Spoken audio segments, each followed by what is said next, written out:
maximize its power. So automatically the other state, which is a neighbor country, would feel the security dilemma, and automatically that state would also jump into the arms race, and they would also try to get more and more weapons. So in case of Pakistan, whenever India acquires military capabilities and other things from other countries, from Russia, from America, from Israel or Europe, so automatically Pakistan also try to balance it with the help of China or any other friendly state.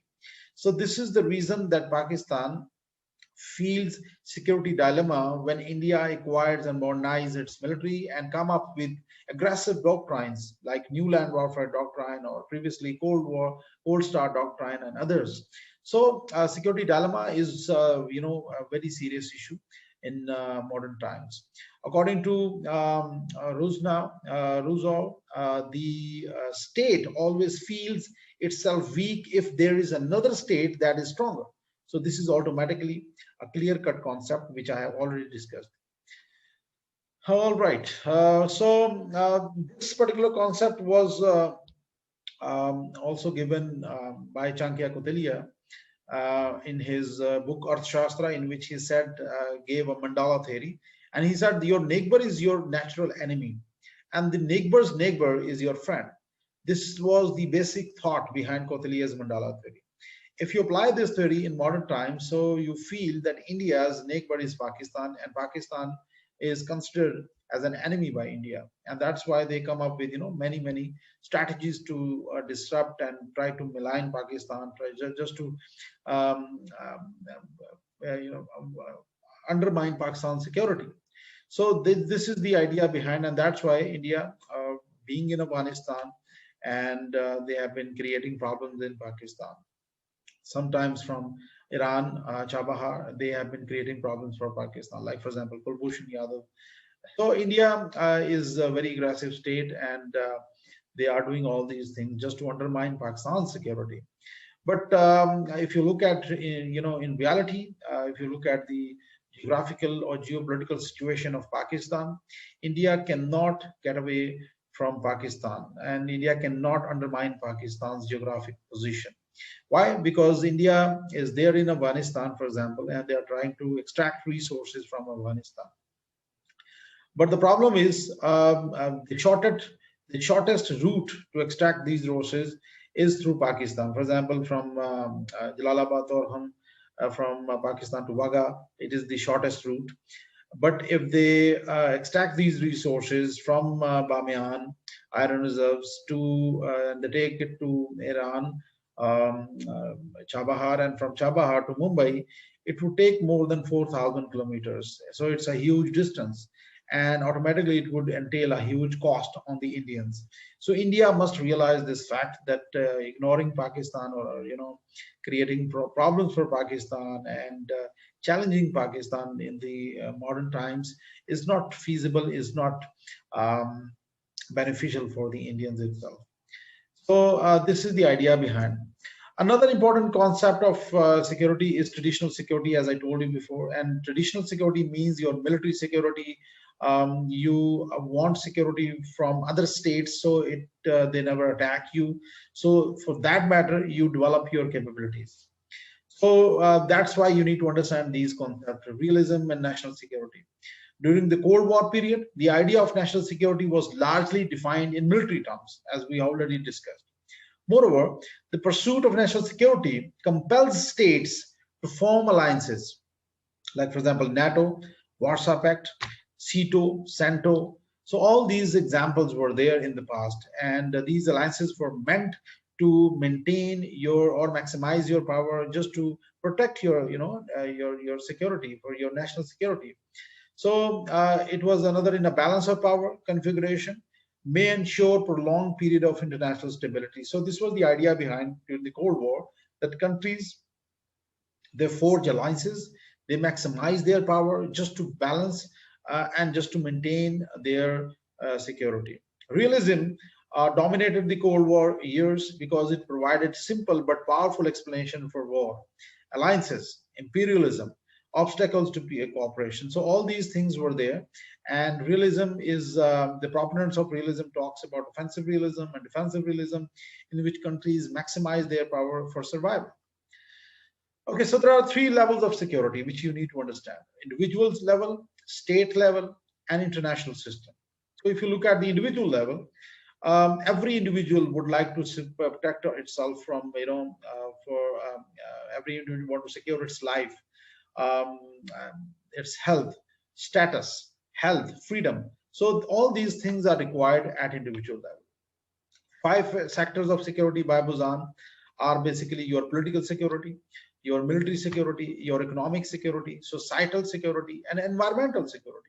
So security is not just military security or traditional security. It is, revolved around all these aspects: your political, economic, societal, environmental, and of course military. Four components of traditional security: military threats, threat of war, balance of power, alliance building. So all these things, four things, are it revolves around in traditional security.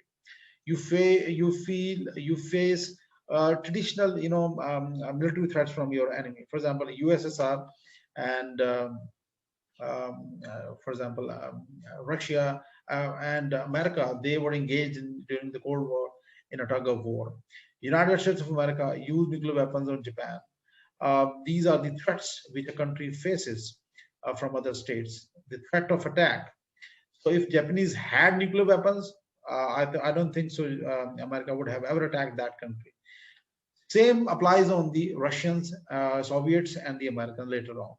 The Soviets acquired nuclear weapon later on. The Americans, they never ever dared to attack Soviet Union. Why? Because Soviet Union had nuclear weapons. Same is the case applies on India and Pakistan. When Pakistan acquired nuclear weapons, automatically India never attacked Pakistan after that. So political threats, they can take the form of competitions among ideologies or an attack to the nation itself. So every country or group want to secure its political identity. And these political threats, if you look at Pakistan, for example, Pakistan faced political threats from India in the shape of Mukti Bahani in 1971. So India undermined Pakistan's political vulnerabilities in that particular area. Mujibur Rahman, the leader of Awami League, the Popular Party in Bangladesh, East Pakistan at that time, it had frictions with the West Pakistan Bhutto. So India utilized that particular friction, and they undermined Pakistan's political security in Bangladesh, in East Pakistan at that time in 1971, and dismembered Pakistan.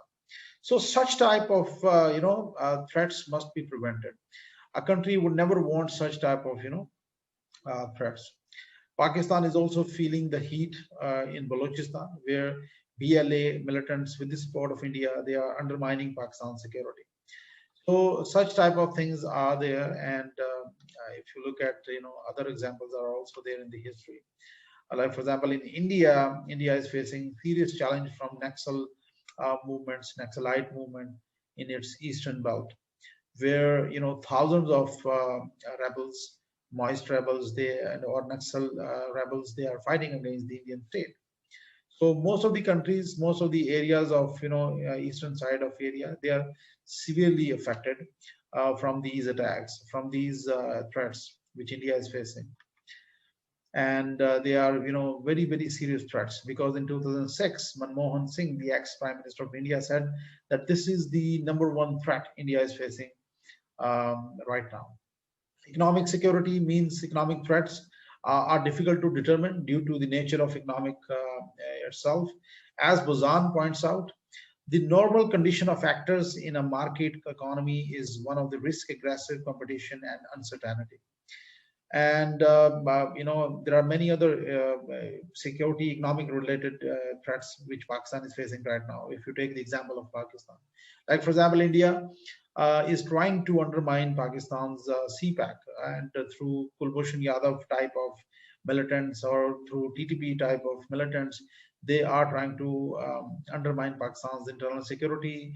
And also, according to Kulbhushan Yadav, according to his confession, India has allocated about $500 million, established a cell of about $500 million just to disrupt CPAC. So this was the idea behind. So these are all things, economic security, which are related there. And US and China currently, they are also in a economic tug of war, in which they imposed economic sanctions against each other. So they try to undermine each other's economic security, which ultimately in 2020 they had to revert all these issues. Okay, so Buzan addressed the important linkage between economic security and military security. So it has got a very, very close relationship. Why? Because if your economic security and if your economy is not good, you can never achieve your military security. Look at Soviet Union during the Cold War. Because of their uncertain economy, the country was dismembered. So it is easy to see that military security is dependent on economic security due to budget constraints and limits. So the more good economy, the more budget, good budget you are going to enjoy. For example, United States of America currently possess about $700 billion budget. But if you look at their economy, that is also close to 19 or 20 trillion dollars. So this is the reason they are allocating more and more for their budgets. So Soviet Union, because they never focused on their economic security and they overwhelmingly focused on their military security, so they had to face humiliating defeat in Afghanistan, and they had to leave Afghanistan after that. So even today, if you look at Saudi Arabia, they are paying a lot of money for their security, and many other countries are also pouring a lot of money just to protect themselves from other external aggression or external threats.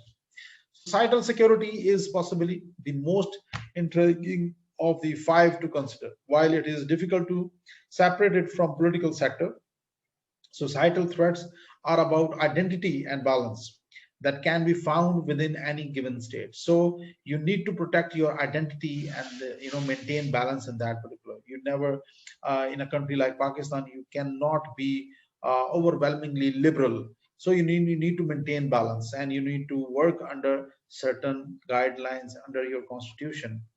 Weak states are often ill-equipped to deal with differences in identity and culture, but in strong states, they can easily overcome these threats. For example, in Afghanistan and Iraq, one can see that the differences in culture, ideology, and ethnicity, which makes up tribal boundaries found within the state, are not easily reconciled with the state itself.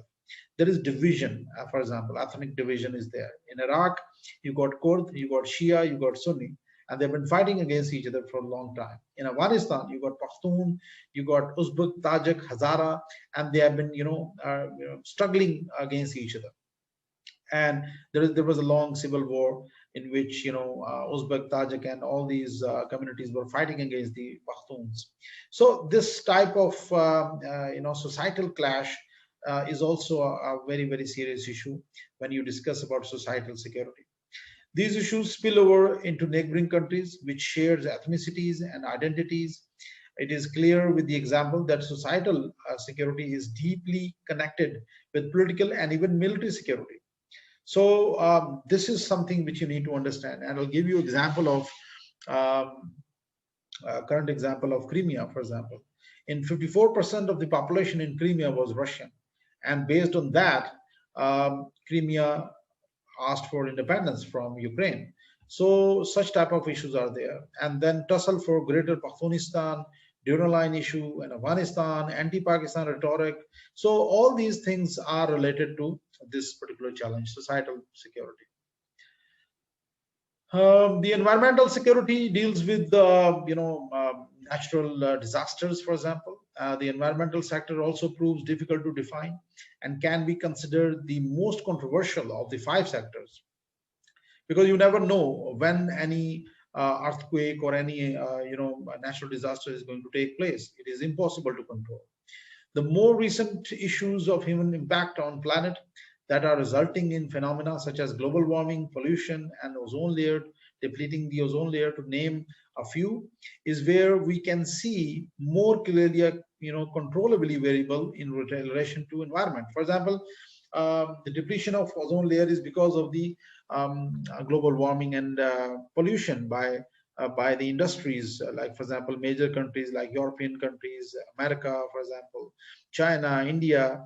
They are large economies, and because of the industrialization, they are polluting the environment, and because of that, ozone layer is depleting day by day. So these issues could be controlled, and if these countries they work together and try to resolve these issues automatically,